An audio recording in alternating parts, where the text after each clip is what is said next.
다이어트에 성공하시려면 식사는 적게 하고 운동은 많이 하라. 이거 다 옛말입니다. 오늘 제가 말씀드릴 이 5가지만 잘 실천하신다면 운동하지 않고 배불리 먹으면서도 충분히 다이어트에 성공하실 수가 있습니다.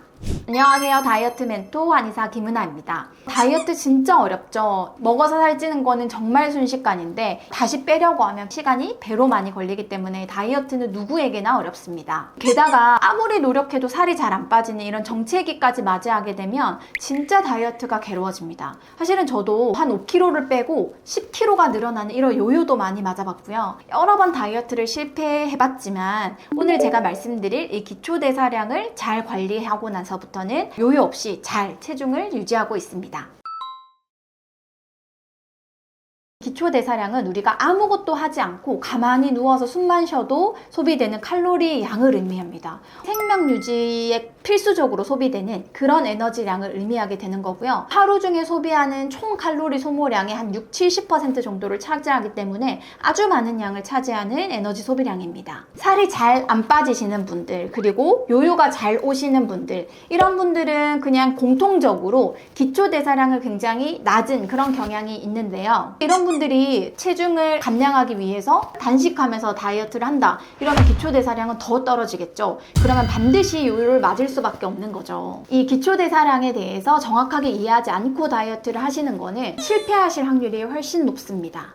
기초대사량이 중요한 이유는 2가지인데요. 첫 번째는 내가 소모할 칼로리 소모량을 결정하게 됩니다. 아까도 말씀드렸던 것처럼 이 기초대사량이 높으면 기본적으로 내 몸에서 소비되는 에너지량이 많다는 뜻이거든요. 따라서 똑같은 음식을 먹어도 기초대사량이 높게 되면 내 몸에서 소비해내는 칼로리 양이 많기 때문에 아무래도 체중이 찔 확률이 적습니다. 2번째로는 요요를 방지하는데 기초대사량이 굉장히 중요해요. 다이어트를 할 때 처음에는 식단 관리를 누구나 잘하는데 시일이 많이 흐르고 나면 결국에는 원래 식단대로 돌아오게 되거든요. 그래서 내가 식사량이 늘어남에도 불구하고 체중이 잘 유지되려면 기본적인 기초대사량이 높으신 게 굉장히 유리합니다. 그래서 기초대사량을 높이는 것이 굉장히 중요한데요. 오늘은 이 5가지에 대해서 알려드리려고 합니다. 첫 번째는 다이어트 한약을 복용하시는 겁니다. 어떻게 다이어트 한약이 기초대사량을 높이지? 라고 생각하실 수도 있는데 이 다이어트 한약에 들어간 몇 가지 약재들은 기초대사량을 높이는데 굉장히 도움을 많이 줍니다. 다이어트 한약을 섭취하게 되면 가만히 휴식 상태이더라도 열이 나는 것 같기도 하고 땀이 나는 것 같기도 하고 기본적으로 운동하는 듯한 그런 느낌이 들게 만들거든요. 이런 것들이 바로 기초대사량이 증가했을 때 나타나는 반응들이고요. 다이어트 한약을 먹으면서 저는 식단 관리 전혀 안 하고 똑같이 먹었는데도 살이 빠졌어요 라고 하시는 분들이 계시는데 이런 분들이 바로 다이어트 한약으로 기초대사량이 높아지면서 체중이 감량되실 수 있는 겁니다. 2번째는 바로 근력 운동입니다. 다이어트를 할 때 근육의 중요성 잘 알고 계실 텐데요. 근육은 휴식 중에도 에너지를 소비하는 그런 신체 성분이기 때문에 근육이 많으면 많을수록 아무래도 체중이 잘 빠질 확률이 높습니다. 또 더군다나 이 근력 운동을 하면 근육만 생기는 게 아니라 체지방도 함께 타게 되거든요. 그럼 일단은 이러한 근력 운동으로 인해서 에너지 효율이 굉장히 좋은 몸이 되는 거죠. 이때 저는 근력 운동을 하시는 것도 좋지만 여기에 더해서 햇볕을 보면서 야외에서 가벼운 운동을 하시기를 꼭 권장드리는데요.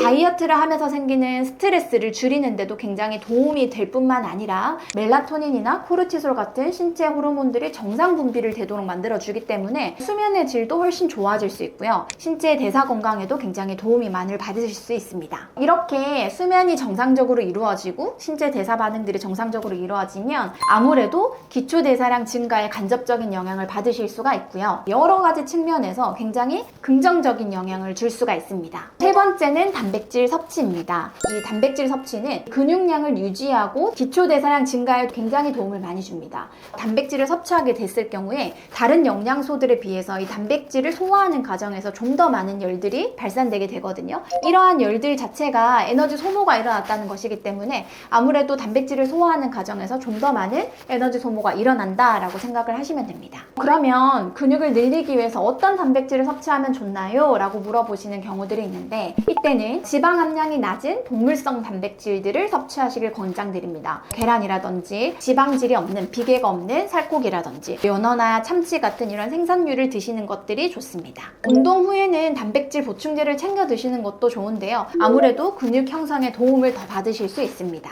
네 번째는 규칙적인 식사입니다. 규칙적으로 식사를 하게 되면 몸이 규칙적으로 에너지 공급을 받게 되고 또 이에 따라서 소화나 대사 반응들도 규칙적으로 이루어지기 때문에 기초대사량을 유지해 나가는 데는 굉장히 유리합니다. 이때 식사를 조금씩 자주 논아서 먹는 것들이 기초대사량 증가에 도움이 되지 않냐라고 물어보시는 분들이 있는데요. 기초대사량 증가에 있어서 식사 빈도가 영향을 주는지와 관련된 연구가 있습니다. 이 연구에 따르면은 식사 빈도보다는 이 사람이 섭취한 에너지, 칼로리량과 그리고 어떤 영양소를 섭취했는지가 좀 더 연관이 많다고 합니다. 다섯 번째는 물 자주 마시기입니다. 물을 잘 챙겨 드시는 것들은 기초대사량 유지라든지 신체 대사 활성화 반응에서는 굉장히 중요한 반응인데요. 사실 물을 먹는다고 해서 기초대사량이 대단히 증가하는 것은 아니지만 수분이 부족해지면 대사효율이 떨어지면서 기초대사량에도 영향을 줄 수가 있습니다. 이때 뭐 맹물을 드시는 것도 좋지만 저는 녹차를 같이 드시기를 권장드리는데요. 이 녹차에 들어간 카테킨은 COMT라는 효소의 활성을 억제해서 노르에피네프린의 분해를 늦추는 효과가 있는데요. 이 때문에 열 발생도 더 많이 일어나고 지방 산화도 더 많이 일어나서 실질적으로 에너지 소비가 훨씬 늘어난다고 생각하시면 됩니다. 녹차와 관련된 메타 분석 연구에 따르면 녹차에 포함된 카테킨과 카페인이 함께 작용하게 될 경우에는 에너지 소비가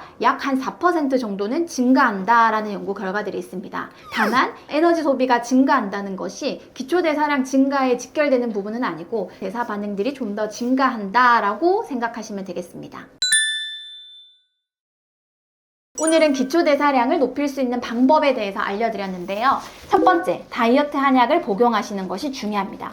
두 번째, 근력운동. 세 번째, 단백질. 네 번째, 규칙적인 식사습관. 다섯 번째, 물 많이 마시기입니다. 오늘 알려드린 이 5가지만 충분히 따라하셔도 기초대사량을 높이는 데 도움받으실 수 있습니다. 건강하고 안전하고 요요 없는 다이어트를 하시길 바라고요. 지금까지 다이어트 멘토 한의사 김은아였습니다.